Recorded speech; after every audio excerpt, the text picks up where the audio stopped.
Happy October! I wanted to do this video because we have got so many amazing dates happening this month. We've got the new moon and we've got the full moon eclipses.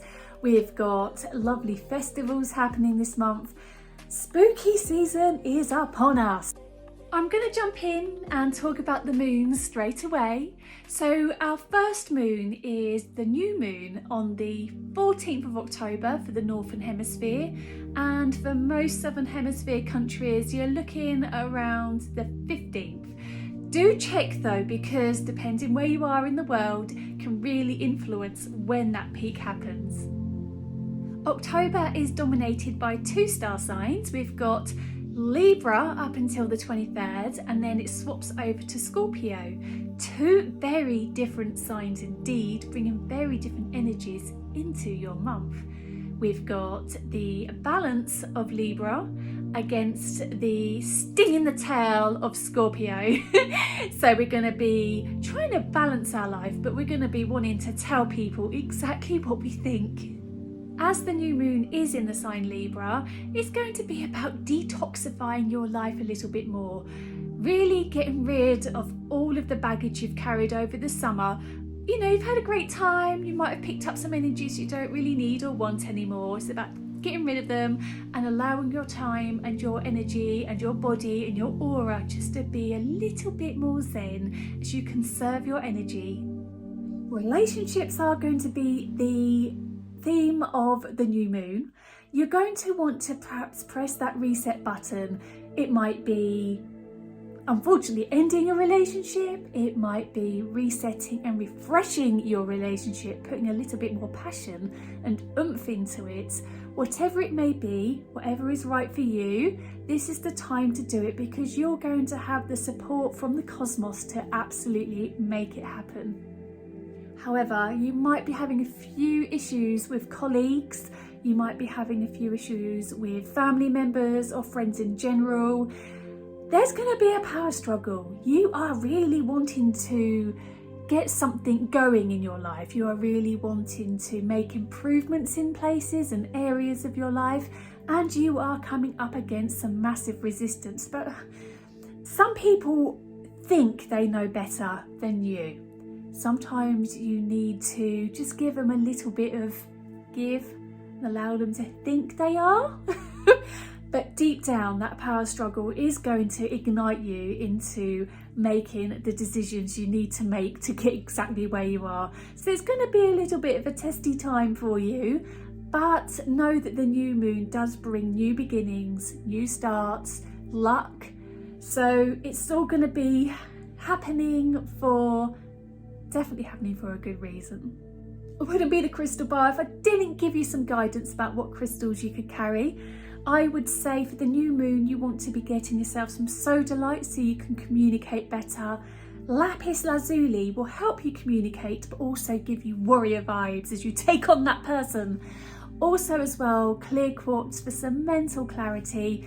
And moonstone, it's all about new beginnings and welcoming and attracting the most abundant ones for you.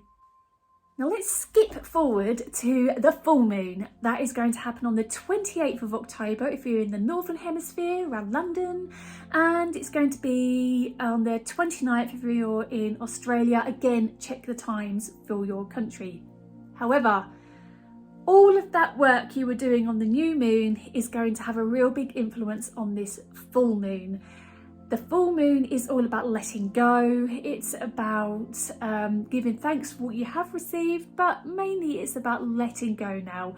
You've done all the work, you've attracted what you need, and you need to just get rid of what no longer has space in your life. So this is a really changeable time for you. It's going to be very defining on where you go next and what you perhaps work towards the next new moon. However, a lot of upheaval is happening, but don't worry or fear this change, because you are powerful, you can handle it, and you've been here before. And as I said, this is working for you, for you. If you need some crystal support around this time, you want to be looking at jade for luck.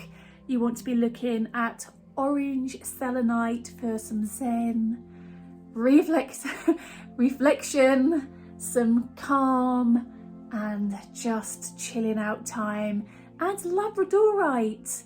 Labradorite is actually a member of the Moonstone family, and it will help you navigate that change as well and deflect off any negativity that might be surrounding you at the time. So as I said, both of these moons are eclipses. What does that mean? So basically an eclipse is very, very dominant in creating a lot of change in your life. There seems to be a theme, doesn't there? You're craving balance, but you're getting a lot of change for your good. Now, treat the eclipse as a portal or as a sliding door.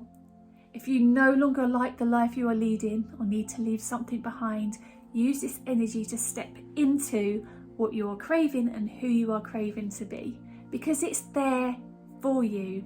The only issues with an eclipse is when you don't use the energy for you. If you ignore it, it's not going to do anything for you, is it?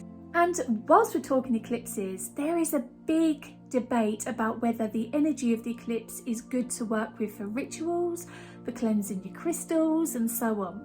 Personally, I've had no issue, because what I try to manifest and what I put into words around the new moon and full moon is very powerful to me, and I need that powerful energy, and the eclipse energy is that. As I said, it's there to work for you and with you, so I will indeed set intentions with my crystals and put them out under the moon to able... Honestly, all this new moon chat, I'm going to keep that in. I'm real.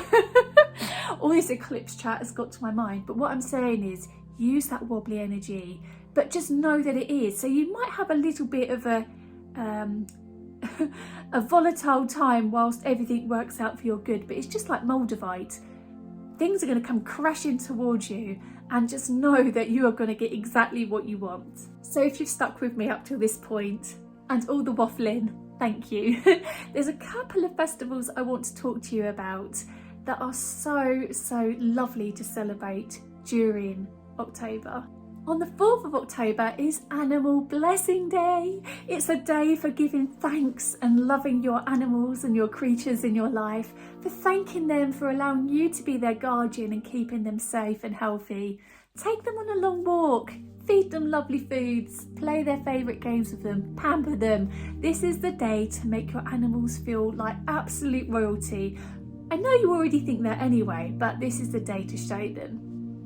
On the 9th of October is the festival of felicitas. It is a really good day for bringing luck and abundance and joy into your life. But how? All you need to do is go around and spread it.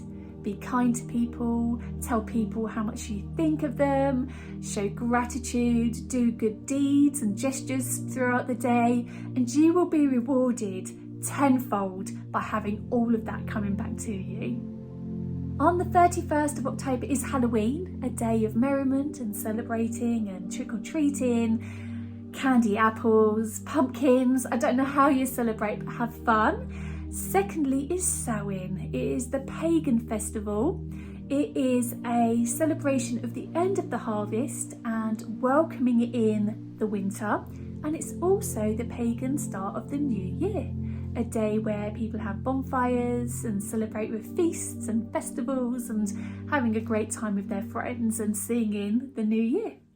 Just one thing to mention, around Samhain and Halloween, obviously a few days after the full moon, the veil will start to thin, meaning you can communicate really well with your past loved ones.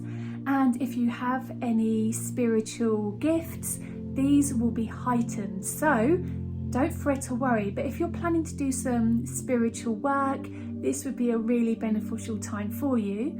And if you're unsure whether you have gifts, this will be an amazing time to test them. If I were to give you one crystal to carry during October, it would be pyrite. For those of you who love the dark nights, it's still beneficial for you.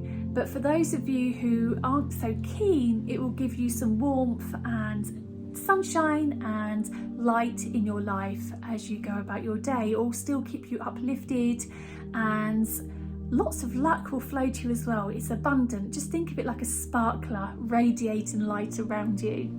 Pyrite is really good as well for getting rid of illness and sending a message to viruses that they are not wanted here. It will deflect them and help you keep healthy throughout October. So happy October! Spooky season is all yours for the taking. There's so much fun to be had this month as the nights get darker, the leaves on the trees change a nice golden brown. Thank you for watching, and if you'd like more information throughout the month, hang out on our Instagram and Facebook from the Crystal Bar, and lots of information will be shared to give you lots of knowledge and empowerment to help you through the month. And I've got to say it, check out our book, The Crystal Year. October is absolutely fantastic. Look at the graphic. There's lots of empowerment on there as well. But if you don't want to buy a book, just come and hang out and say hello. Happy October.